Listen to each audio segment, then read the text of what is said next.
मेरे साथ। दोनों से पूछा, एक ने कहा भगवान का शुक्रिया कहना और भगवान से पूछना हमको इतना क्यों दिया, दूसरे ने कहा इतना क्यों नहीं दिया। भगवान से पूछ करके नारद जी आए तो जो गरीब व्यक्ति था उससे भगवान ने कहा कि तुम शुक्रिया अदा करना शुरू कर दो, भगवान का अनुग्रह मानो कि भगवान ने तुमको दिया है तो आना प्रारंभ हो जाएगा। उसने कहा किस बात का शुक्रिया अदा करूं, मुझसे नहीं होगा। दूसरे से कहा तुम शुक्रिया अदा करना बंद कर दो, भगवान ने मुझे दिया है।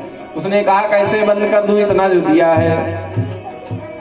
अरे भगवान ने आपको हाथ दिया, सुंदर पैर दिए, सुंदर शरीर दिया, आंख दिया, नाक दिया, कान दिया, सब कुछ दिया और कर्म भूमि दी, करके खा सकते हो, तब भी तुम दुखी हो। और जिसके हाथ पैर नहीं है, जिसके कान नहीं है, जिसके आंख नहीं है, उसका देखो। अरुणिमा सिन्हा जिसके दोनों पैर नहीं है और वो एवरेस्ट पर चढ़ गई है। यही है भगवान की कृपा। भगवान कहते हैं मूकम करोति वाचालम पंगुम लंघयते गिरिम। पंगुल आदमी पहाड़ पर चढ़ता है और मूका बक्ता हो जाता है, जो गूंगा है वो बक्ता हो जाता है। और यद कृपा तमहम वंदे परमानंदमानम। भगवान की कृपा हो जाए, अरे भगवान की कृपा है कि हम आपको कथा सुना पा रहे हैं। नहीं हमारे जैसे बच्चे नौकरी के लिए दर दर भटक रहे हैं, पढ़ाई कर रहे हैं, उनकी इतनी कृपा है कि दो चार अक्षर आ गया जो हम आपको बता सकते हैं। ये तो ठाकुर जी की कृपा है, लेकिन हम कृपा अनुग्रह भगवान का मानते ही नहीं। जिस दिन से आप भगवान का अनुग्रह मानने लगेंगे उसी दिन से भगवान आपका खाता बढ़ा देंगे। आइए इस प्रकार जो है कहते हैं यति याति संयाति। अब याति के ही यदु हुए और यदु कहते हैं यदोश धर्मशीलस्या नितराम निषत्तमा। परम मुनि है, धर्मशील है, लेकिन पिता को अपनी आयु देने से क्यों मना कर दिया, अपनी जवानी देने से? तो कहते हैं धर्मात्मा है, जानते हैं कि मेरी जवानी मेरे माँ के साथ बीतेगी, ये मुझे स्वीकार नहीं, मुझे पिता का श्राप स्वीकार है। इन्हीं के वंश में भगवान कृष्ण जन्म लिए, उसी यदु। पिता ने श्राप दे दिया तुम्हारे वंश का कोई राजा नहीं बनेगा, भगवान कृष्ण राजा नहीं बने। भगवान कहते हैं देवकी और वसुदेव, कंस की बहन है देवकी और महाराज उग्रसेन का पुत्र है कंस, मथुरा का राजा उग्रसेन। उग्रसेन ने सुना कि कंस बहुत अत्याचार कर रहा है राज्य में, कंस को डांटने लगे। कंस अपने पिता को बंदी बना दिया और राजा बन गया। अपने बहन से, छोटी बहन थी, बहुत प्यार करता था। वसुदेव जी से इसके पहले कई विवाह कंस के घर से हो चुके थे। वसुदेव के समान कोई दूसरा इसको मिला नहीं। उसने सोचा सत्यवादी है जी से अपने बहन का विवाह कर दिया। महाराज वसुदेव और देवकी तब करके भगवान से वरदान मांगा था कि आप हमारे घर पुत्र बन करके आइए। आज समय आ गया और विवाह का समय। वसुदेव जी का विवाह हुआ, देवकी का विवाह कराया और स्वयं रथ हाँकने के लिए चल दिया। वसुदेव जी मना नहीं कर पाए कि दुष्ट है, इसके मुंह से कौन लगे। जैसे इतनी पत्नियां वैसे एक और देवकी भी रहेंगी, क्या दिक्कत है, राजपाट है, कुछ कमी है नहीं। विवाह हो गया। देवकी के रथ का सारथी ड्राइवर बन करके रथ लेकर के चला। बहुत दान दहेज दिया, बड़ा प्रेम करता था, लेकिन देवता भी मजे लेने में पीछे नहीं रहते। महाराज देवताओं ने कहा, क्या किया, आकाशवाणी कर दिया। कहा अस्यास्त्वाम अष्टमो गर्भो हन्त्याम याम वहसे बुधा पथि प्रतिग्रहणम कंसा माव्यास्या शरीरवाक्। आप आप जिस बहन से इतना प्रेम कर रहे हैं, जिसका रथ चला रहे हैं, उसी बहन का तुम्हारा जो बेटा होगा, 8वां संतान होगा, तुम्हारा काल होगा। क्या था महाराज? रथ का लगाम छूट गया, क्लच और गियर पर से हाथ हट गया महाराज। गाड़ी छोड़ दी और नीचे उतर पड़ा, कूद गया। देवकी की चोटी पकड़ करके घसीट कर नीचे गिरा दिया। तलवार निकाला और कहा अभी मैं इसका वध कर। देवता ही चाहते थे यही, इसका पाप बढ़े, कुछ पुण्य काम करने जा रहा है। पाप का घड़ा नहीं भरेगा तो भगवान अवतार नहीं लेंगे। क्यों? क्योंकि भगवान कहते हैं जब तक एक भी संत भक्त रहेगा तब तक मैं वहां पर कुछ अनिष्ट नहीं करूंगा। लंका में राम जी किस बात का इंतजार कर रहे थे? विभीषण जब तक लंका में है तब तक लंका पर आक्रमण मैं नहीं करूंगा। हनुमान जी विभीषण को समझाए, लेकिन विभीषण को समझ में आया नहीं। हनुमान जी ने कहा चलो राम जी हैं, राम जी की शरण में चलो। बहुत ज्ञानी है विभीषण। कहता है कि तुम हरिदासन मां कोई, आप भगवान के दास तो नहीं, आप भगवान ही नहीं है, सब जानता है, लेकिन भगवान के पास जाने को उद्यत नहीं। और भगवान कहते हैं जब तक विभीषण रहेंगे तब तक मैं आक्रमण नहीं करूंगा। विभीषण जब लात खाता है तब जाता है भगवान के पास। भगवान के पास गया, भगवान ने पूछा कि हे लंकेश्वर। उसने कहा प्रभु मैं लंकेश्वर नहीं हूं, मैं तो दशानन का भाई हूं। सुग्रीव कह रहे थे इसको बांध लो, और भगवान सोच रहे थे इसको मैं कुछ ऐसा करूं कि ये केस जीत जाए। भगवान लंकेश्वर गए, उसने कहा मैं लंकापति का भाई हूं। भगवान से परिचय दे सकता था विभीषण की मैंने हनुमान जी को चाय काफी लंका में पिलाई थी, मैंने ही पता बताया था सीता का, लेकिन उसने ऐसा नहीं किया। उसने कहा नाथ दशानन कर में भ्राता। भगवान ने कहा तुम भजन करते होगे, तो कहा नहीं ये शरीर ऐसा है, अधम शरीर है, इससे भजन कहां होता है। लेकिन भगवान कृपा किए, भगवान अपने शरणागत को कभी त्यागते नहीं। युधिष्ठिर के यहाँ पांडव के पक्ष में युधिष्ठिर धर्मराज है और दुर्योधन के पक्ष में विदुर धर्मराज है। विदुर से भगवान ने कहा कि तुम छोड़ दो विदुर, लेकिन विदुर जी नहीं आए। हुआ क्या? दुर्योधन भगा दिया, मार करके अपमान करके भगाया। कहा महाराज ये धूर्त है, दासी पुत्र है, हमारे यहाँ खाता, हमारी बुराई करता है, इसको निकालो राज से। तब विदुर जी गए, और जब विदुर जी गए तभी महाभारत प्रारंभ हुई। बोली राधे राधे। तो भगवान देखते हैं कि जब तक कोई मेरे लिए कुछ थोड़ी भी भक्ति उसके हृदय में है तब तक उसको बख्शते रहते हैं। अब जब कंस ऐसा किया सारे देवता प्रसन्न हो गए। वसुदेव जी ने प्रार्थना किया देखो मैं इसका पुत्र आपको दे दूंगा। सत्यवादी थे, मान गया। पहले छोड़ दिया, उसके बाद फिर बंदी बना लिया। पहले तो छोड़ दिया था, जाने दिया था, लेकिन फिर क्या किया कि कारागार में बंद कर दिया। और कारागार ऐसा वैसा कारागार नहीं है, भवन को ही कारागार बना दिया। एक महल है, वहां रोहिणी जी रहती हैं और वहां देवकी जी रहती हैं। और रोहिणी जी से कंस डरता था। जानते हैं क्यों? क्योंकि रोहिणी जी भीष्म के कुल की बेटी हैं और महाराज भीष्म से सब डरते थे। कंस भी डरता था कि महाराज कब भीष्म आक्रमण कर दे और क्या कर दे कुछ पता नहीं, इसलिए रोहिणी जी को कुछ नहीं कहता। सारे द्वारपाल जानते थे रोहिणी जी आएंगे तो ताला तुरंत खोल देना है। रोहिणी जी आती जाती थी। देवकी का विवाह हो गया, कारागार में बंद कर दिया। पहला पुत्र हुआ, वसुदेव जी ला करके दिए, वापस कर दिया। नारद जी आ गए, नारद जी ने समझाया महाराज कंस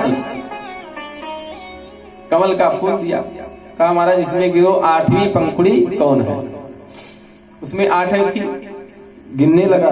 कहा महाराज इसमें पहली कौन है? कहा महाराज इसमें कोई भी पहला हो सकता है। कहा समझे नहीं? कहा नहीं महाराज। कहा जिस तरह इस कमल के फूल में कोई भी पहली और कोई आठवीं है, उसी प्रकार इसमें देवता लोग जो है गोलमेल कर सकते हैं, गोलमाल। कौन पहला है कौन आठवां कुछ पता नहीं चलेगा। अब झट से गया और देवकी की गोद में जो बच्चा खेल रहा था उसको उठाया और पत्थर पर पटक दिया, मर गया। 6 बच्चों को ऐसे ही मार डाला। 7वां गर्भ जो है जो हुआ उसको संकर्षण कहा गया। वो योग माया ने खींच करके रोहिणी के गर्भ में स्थापित कर दिया। तभी से रोहिणी जी जो है गायब हो गई वहां से। गायब कैसे हुई? रोहिणी जी ने पुरुष का वेश बनाया, साफा बांधा और जो है घोड़े पे सवार हुई और वहां से चली आई कहां? नंद के घर। देवकी ने समझाया देखो बहन, कंस को भनक ना लगी इस बात। रोहिणी चली आई और जब आई तो घोड़े पे सवार थी और सीधे महल में प्रवेश कर गई। नंद जी सोच रहे कौन आया है, सीधे जा रहा है, ना हाल न चाल, यहाँ हमसे कुछ पूछ ही नहीं रहा है। लग रहा है देवी जी के घर से कोई आया होगा। भैया माताओं के कोई घर से आए तो उसके लिए गेट पर रोकना नहीं होता, सीधे अंदर जा सकता है। का भाई आए, भतीजा आए तो उसकी एंट्री एकदम अंदर कक्ष तक, बेडरूम तक रहती है। नंद बाबा कहे चलो देखें। अब दौड़ी दौड़ी आई रोहिणी जी और यशोदा जी को पकड़ करके और लपक करके गोद में ले ली। नंद बाबा कहे अरे ऐसा कौन कर सकता है पुरुष? तब तक पगड़ी हटी, बाल खुले, तब समझे कि ये कोई पुरुष नहीं स्त्री है। नजदीक आया, देखा रोहिणी जी है। रोहिणी जी लजा गई, प्रणाम किया और सारा वृत्तांत सुनाया। कहा ठीक है आप यहीं निवास करिए। रोहिणी जी रहने लगी। अब 8वां गर्भ आया। सारे देवता लोग भगवान गर्भस्थ हो गए, भगवान की स्तुति करने के लिए आए। भगवान जब से आए हैं तब से पृथ्वी पर सुंदर वातावरण बन गया है, चारों तरफ हरियाली छा गई है। भगवान गर्भस्थ हैं, देवकी मैया के गर्भ से तेज निकलता है। सारे देवता आकर के प्रार्थना करते हैं कि सत्यव्रतम सत्य परम सत्यम सत्य सुयोनिम नीतम च सत्यम सत्यास सत्यामृत सत्य नेत्रम सत्यात्मकं त्वां शरणं प्रपन्ना। हे परम सत्य, सत्य चित्त आनंद, सच्चिदानंद, जो सच्चिदानंद है वही है भगवान, तो इसीलिए कहते हैं आप सत्य हैं। अब इस प्रकार भगवान की सुंदर स्तुति करते हैं देवता और प्रार्थना करते हैं कि प्रभु आप जल्दी आइए, और प्रार्थना करते हैं, गाते हैं भगवान का स्वागत के लिए। अरे स्वागतम कृष्णा शरणागतम कृष्णा, स्वागतम कृष्णा शरणागतम कृष्णा,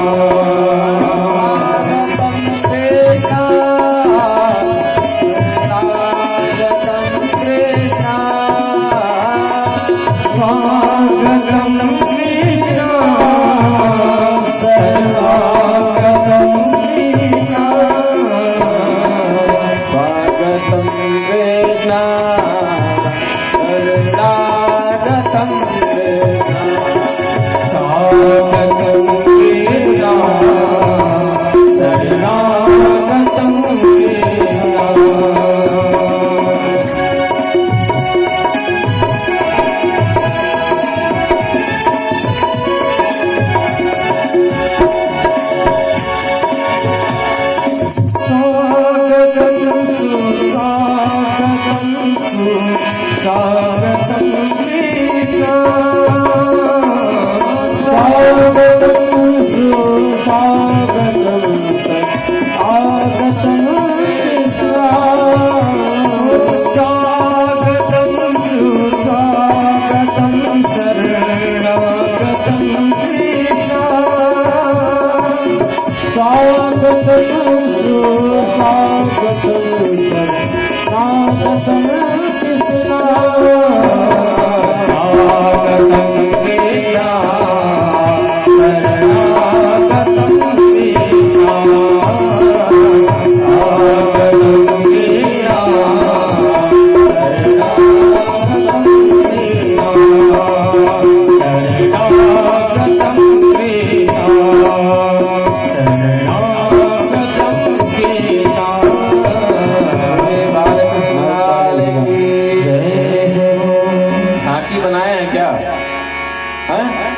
ठीक है, जब बताएंगे तब लाएंगे।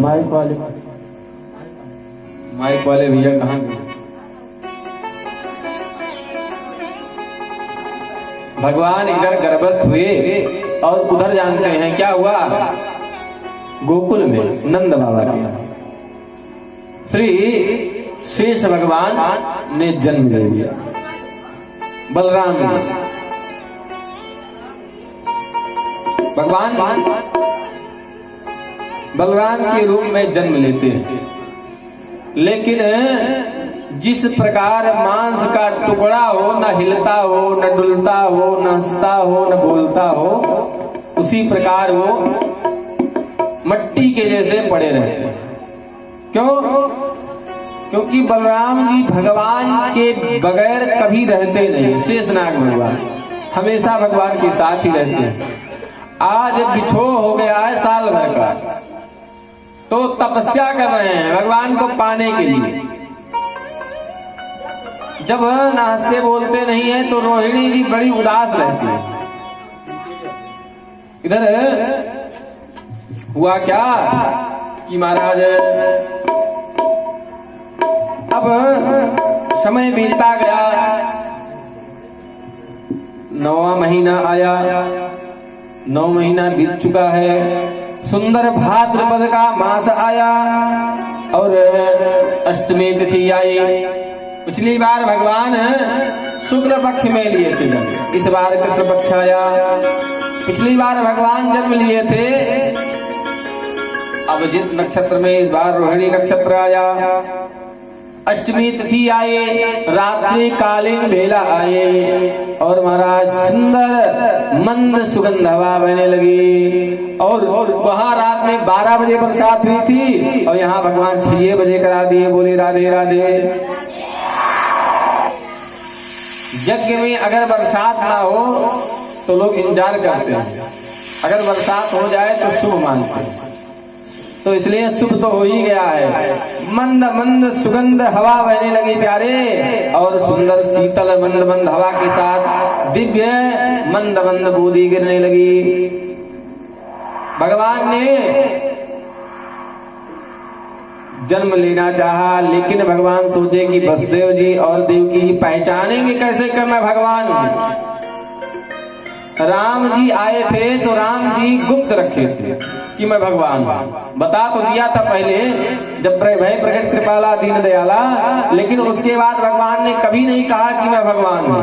लेकिन गीता में भगवान हमेशा कहते हैं, भगवान ने कहा क्या कि सर्वधर्मान परित्यज्य मामेकं शरणं व्रज, कि मेरा भजन करो। विराट रूप दिखाया अर्जुन को, दुर्योधन के सभा में विराट रूप भगवान ने दिखाया। भगवान बार बार कहते हैं कि मैं भगवान हूं, मैं परमात्मा हूं, लेकिन राम जी ने कभी नहीं कहा। तो भगवान कृष्ण ने सोचा कि ऐसे तो काम बिगड़ जाएगा, तो क्या करें, तो प्रकट हो गए। कैसे प्रकट हुए? तमद्भुतं बालकमम्बुजेक्षणं चतुर्भुजं शंखगदायुधायुधं श्रीवत्सलक्ष्मं गलशोभिकौस्तुभं पीताम्बरं सांद्रपयोधशोभनम्। भगवान है इस इसका प्रमाण जानते हैं क्या है? भगवान के हृदय में भृगु का वह चरण चिन्ह और भगवान के वक्षस्थल पर कौस्तुभ मणि, ये दो ऐसे चिन्ह हैं जो भगवान से कभी दूर नहीं हुए। चतुर्भुज रूपधारी भगवान शंख चक्र गदा पद्म लेकर के प्रकट हो गए।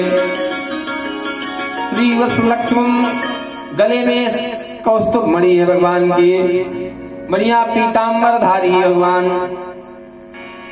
अनेक मणियों से उनके शरीर में अनेक प्रकार के माला लटक रहे हैं, जिसमें वैदूर्य मणि माणिक हीरे रत्न मोती लगे हुए हैं। चेहरा सुंदर गोल मटोल है और ओठ कैसे हैं? कहते हैं बिंबा धरोष्टम, बिंबा फल कहते हैं कुदरू को, तो कुदरू पक जाता है, लाल लाल हो जाता है, वैसे भगवान के होठ हैं लाल लाल महाराज। और कटीली कटीली आंखें, देखते ही शोभा का वर्णन नहीं करते बनता है। भगवान के चरित्र का और भगवान की छवि का क्या वर्णन किया जाए? जितना किया जाए शेष सारद सब करते थक जाते हैं, हम आप क्या करेंगे। भगवान ने दर्शन दिया और बताया कि देखो आप हमको ले जा करके गोकुल में नंद बाबा के यहाँ पहुंचा दे, वहां से एक कन्या है उनको ले आ। वसुदेव जी ने कहा प्रभु ये भेड़िया है, हाथ और पांव में लगी हैं, ये ताले लगे हैं, इतने इतने द्वारपाल लगे हैं, 7-7 गेट लगा है, और आप कहते हैं हमको ले जाओ, कैसे ले जाएंगे? भगवान ने कहा ये सब तो मेरी माया है, माया जमनिका छन्ना। भगवान की माया संसार में व्याप्त है प्यारे, और संसारियों को नचा रही है। ब्रह्मा जी ने जब सृष्टि उत्पत्ति की तब जानते हैं लोग एक दूसरे से बध नहीं रहे, सब अपने में विरक्त थे, कोई किसी से मोह नहीं रखता। ब्रह्मा जी परेशान, क्या करें, सृष्टि आगे बढ़े कैसे? ब्रह्मा जी ने भगवान से प्रार्थना की, भगवान ने मन में प्रेरणा दी क्या कि जब एक दूसरे से जुड़ाव कब होगा?